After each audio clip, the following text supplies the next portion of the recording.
¿De dónde viene la historia de que los comunistas comen guaguas? Ustedes han escuchado eso, ¿cierto? O incluso aquí me lo dijeron, hice un video de alegoría sobre eso.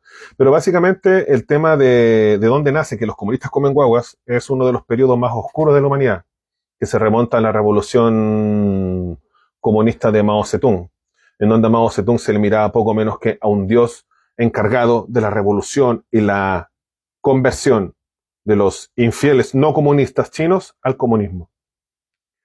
De los periodos más antiguos de 1966, por 10 años en donde se desvivió por hambre y por apuntar con el dedo a más de 35 millones de personas. El gobierno de Mao Zedong contaba con una guardia roja, que eran los jóvenes maoístas. Ustedes, si son asiduos a las series de ciencia ficción, ustedes pueden ver una serie que se llama El problema de los tres cuerpos, que está en Netflix ahora. Que uno de hecho, los libros son espectaculares, si ustedes los quieren leer, que son de ciencia ficción. Pero en él se refleja cómo actuaban estos jóvenes. El capítulo 1, cuando matan al papá de la protagonista, que era un científico que solamente respetaba o creía en la teoría del Big Bang. ¿Vale? Eso era así. De hecho, estos chiquillos, que eran desgraciados a más no poder, dictaba quién moría y quién vivía. Y ellos eran los declarados o los embestidos para decir quién era un monstruo o un espectro dentro de su cultura. Y era básicamente decir y catalogar a cualquier pajarito que dijera que no estaba de acuerdo con Mao Zedong. O lo golpeaban hasta la muerte, lo apaleaban hasta la muerte, o lo quemaban vivo, o le hacían cuanta vejación ustedes se pueden imaginar. Incluso hay datos que datan que hubo gente que estuvo amarrada más de 2 meses muriendo de hambre en las plazas públicas para que todo el mundo lo viera. Entre ellos hay un libro de Frank Dikötter, que el libro exactamente se llama, lo voy a leer, Revolución Cultural de una Historia de la Gente. Los primeros índices del canibalismo en la China comunista. ¿Esto por qué era? Porque cuando empezó la gran hambruna, empezó el hambre porque básicamente, como todo buen comunista, no tenía puta idea cómo administrar los recursos, ¿cierto? Entonces, cuando empezaron a escasear los recursos, los comunistas, como tienen sus grandes ideas de lucha contra el hambre, no se le ocurrió nada mejor que decir, si nos faltan granos, es porque se lo están comiendo los animalitos. Entonces, ya sé, vamos a tener la gran idea de acabar con moscas, mosquitos, ratones y gorriones. Y en serio pusieron a millones de chinos a trabajar en eso, a matar las 4 plagas de Mao Zedong.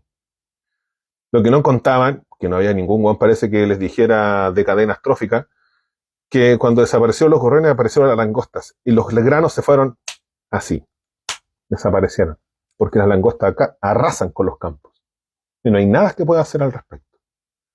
Cuando esto sucedió, cuenta este libro de Frank Dikötter que empezaron los primeros atisbos de canibalismo y luego fue algo que fue súper normalizado. Y adivinen a quién se comían. A las personas a los cuales los jóvenes de la Guardia Roja, los jóvenes maoístas, apuntaban con el dedo diciendo, tú no eres pro Mao, por lo tanto, los mataban. Y cuenta este libro que llegó un momento en que los grandes hacendados o los grandes administradores comunistas eran los que tenían derecho a comerse las partes más sabrosas de los revolucionarios, de los no revolucionarios muertos, de los normales, de los ciudadanos que no estaban de acuerdo con Mao Zedong. Y al resto le daban las piernas y los brazos que eran menos sabrosas.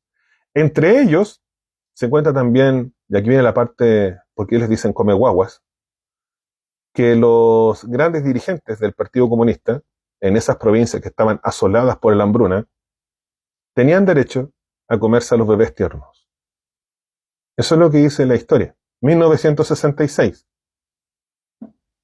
4 años antes de que arribara al reino de Chile, su santidad Jesucristo Super Allende Star.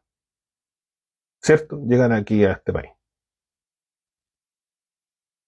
Fue tal el nivel de locura de esta China comunista que Mao Zedong fue vislumbrado poco menos como el ingeniero de la pacificación y reconversión del chino en este nuevo ente perteneciente al pueblo.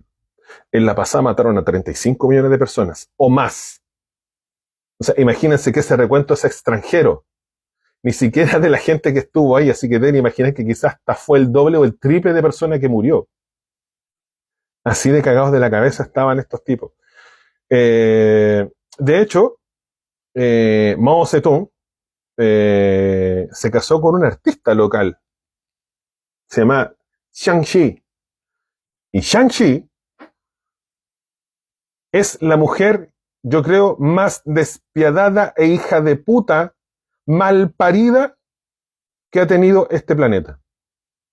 Si tú creías que la mujer de quien estaba enamorada Hitler era mala, si tú pensabas que la mamá de Hitler era mala, esta weona es el diablo en persona. Esta weona mandaba a quemar vivos a cualquier persona que no hiciera una obra de teatro que a ella no le gustara. Disfrutaba los degollamientos públicos. Esa gente era la dinastía comunista revolucionaria china.